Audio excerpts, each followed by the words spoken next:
جلسه هفتم از شبهات جوابی ملحدین. نحمده و نصلی علی رسول الکریم. دوستان نزدیک گرامی، السلام علیکم و رحمت الله و برکاته. در این قسمت که تقریبا در آستانه جواب دادن به شبهات اصلی ملحدین به نسبت قرآن و دین و اسلام هستیم، یک راهنمایی به نسبت برادران مسلمان و مؤمن خودم دارم و اون اینکه بعضی از دوستان ناراحت شده سوال میکنن که بعضا در افکار و قلب و فکر و روح ما نیز وسوسه‌های بسیار خطرناک و الحادی در ذهن ما میاد. ما با اینها چیکار بکنیم؟ چیکار کنیم که هرگز این وسوسه‌ها در وجود ما نیاد و اگر احیانا آمد طریقه مقابله با اینها چطور هست؟ بله، انسان دوستان عزیز گرامی دو تا دشمن داره. یک دشمن خارجی که میتونه انسان باشه که شیطان‌های انسی باشن یا شیطان‌های جنی باشن، و یک دشمن داخلی در اندرون انسان، بله اون نفس انسان هست. الله متعال به نسبت نفس انسان فرمودن و نفس و ما سواها فالهمها فجورها و تقواها، یعنی در وجود نفس انسانی و روح انسانی الله متعال هم الهام کردن، هم خوبی را و هم بدی را، یعنی در وجود ما دو چیز گذاشته شده.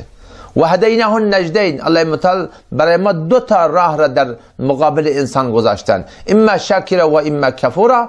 حال این انسان است که خودش انتخاب میکنه و بنابر انتخابی که میکنه در اون راه به کمالات و یا به بدیها خواهد رسید. در اول پاره 13 نیز الله متعال از زمان حضرت یوسف علی نبینا و علیه السلام فرمودن که و ما ابرئ نفسی. یوسف علیه السلام با اون مقام نبوت خودشون ایشون هم نتونستن بگن که بله من هرگز چنین ادعایی نمیتونم بکنم که نفس من هرگز وسوسه نمیکنه. ان النفس لاماره بالسوء، بیشک نفس انسانی بسیار امر کننده به بدی است. لذا این نفس انسان از اندرون و شیطان‌های انسی و جنی از بیرون به نسبت تفکرات ما افکار غلط و اشتباه و برخلاف دین و قرآن یا همین افکار الحادی را الغا میکنن. حالا در مقابل اینها ما باید چیکار بکنیم؟ در مقابل این موارد اول آخر بهترین راه دعا هست، چنانکه نبی خدا علیه السلام را الله متعال در قرآن دعا یاد دادن که رب اعوذ بک من همزات الشیاطین و اعوذ بک رب یحضرون. غالبا آیه 97 سوره انبیاء هست که یا ربی الله من به تو پناه میبرم از وسوسه های شیاطین و یا الله من به تو پناه میبرم از اینکه شیطان ها بر من حاضر بشن. وقتی که نبی خدا علیه السلام را الله متعال چنین دعای یاد داده، ما نیز در مقابل وسوسه ها تنها راه نجات و بهترین راه نجات همین دعا کردن از الله متعال هست برای دفع این وسوسه ها. به الله متعال پناه ببریم. هر وقت این وسوسه ها در وجود ما آمدن اعوذ بالله من الشیطان الرجیم را خوانده و الله متعال پناه ببریم. چرا که چنین مواردی درسته که انسان را ناراحت میکنه. بعضا دوستان هستن که میان مراجعه میکنن که جناب حافظ قلب من میبخشید به الله متعال بد میگه، به الله متعال کفر میکنه. اصحاب کرام رضی الله عنهم چنین حالاتی داشتن. صحابه میاد پیش رسول خدا علیه السلام و چنین ادعا میکنه که یا رسول خدا ایمان در اینجا هست، یعنی ایمان را زبانم داره ادعا میکنه اما کفر نفاق در قلبم وجود داره. نبی خدا شکر خدا را به جا آوردن، الحمدلله الذی رد امره الی الوسوسه، که شکر سپاس خداوند متعال را که کارت فقط به وسوسه رسیده. یعنی تا زمانی که انسان این را بر زبان نیاره یا کدام موردی را به دیگران یاد نده یا همینطور به دیگران مثلا این مطالب را مثلا یاد دهانی نکنه، این موارد اصلا گناهی برای انسان ندارن.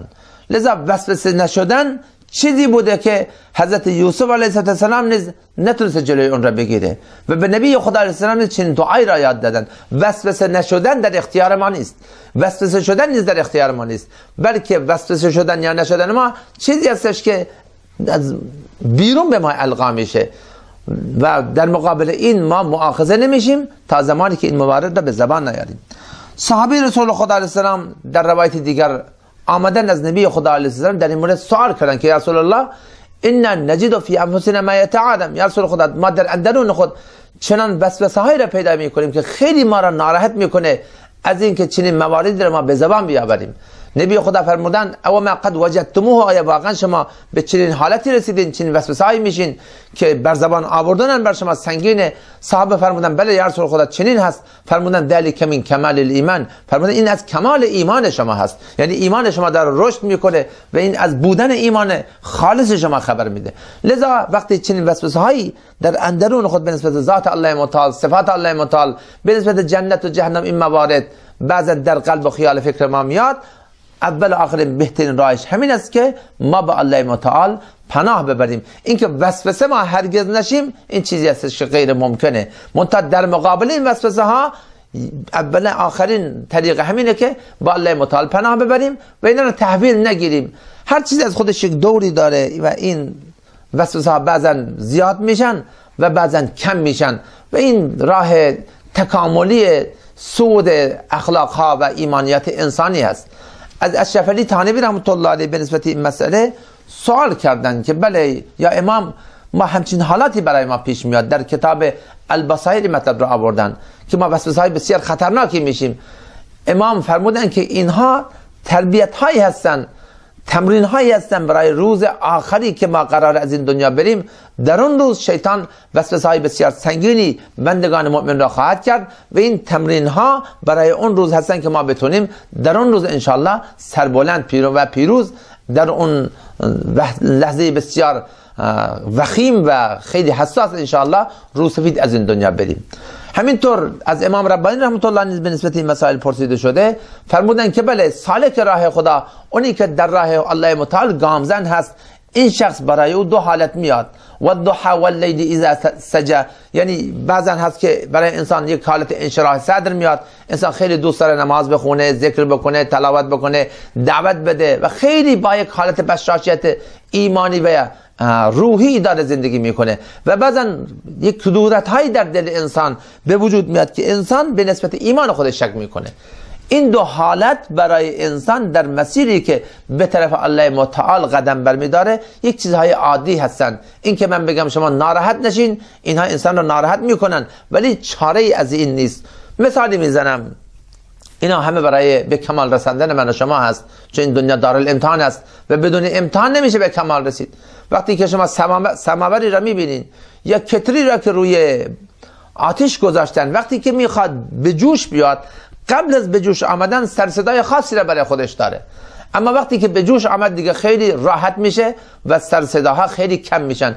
همینطور اون کمال ایمانی انسانی زمانی رشد پیدا میکنه و زمانی به کمال میرسه که از این موانع و از این مقطعها باید گذشت و تا نهایتا انشاءالله متعال در آینده این وسوسه ها یواش یواش کم خواهند شد و نهایتا انشاءالله همین ها سبب خواهند شد که خدای نکرده در وجود ما غرور و تکبر نابجا جا نگیره. چرا که انسان اگر در اون بشاشت ایمانی و روحی همیشه بر یک حالت قرار بگیره، مبتلا شدن او به غرور و تکبر چیزی است که ناگزیره.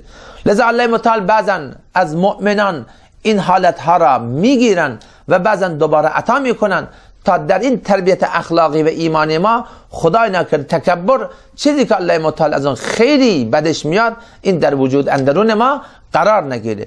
خلاصه مطلب اینه دوستان زن محترم که چنین وسوسه هایی را هر کسی میشه، هر مؤمنی میشه، منتها اینها را ما تا زمانی که به زبان نیاریم یا آنها را عملی نکنیم اینها هیچ گناهی برای ما ندارن. لذا بعضا دوستان هستن که به نسبت این مسائل خیلی پریشان میشن که اینطور وسوسه میشم، اینطور خیالات بد در ذهن ما میاد. بله برای هر کسی میشه، برای انبیا همچین حالاتی پیش آمده، منتها اول آخر راه چی بود؟ بله همینه که رب اعوذ بک من همزات الشیاطین و اعوذ بک رب یحضرون اللهم انی اجعلک فی نحورهم و اعوذ بک من شرورهم. همین دعاها رو بخوانیم، با الله متعال توکل بکنیم، نماز حاجت بخوانیم و دعا بکنیم تا این وسوسه ها ما را خدای نکرده از جاده حقیقت نلغزانند.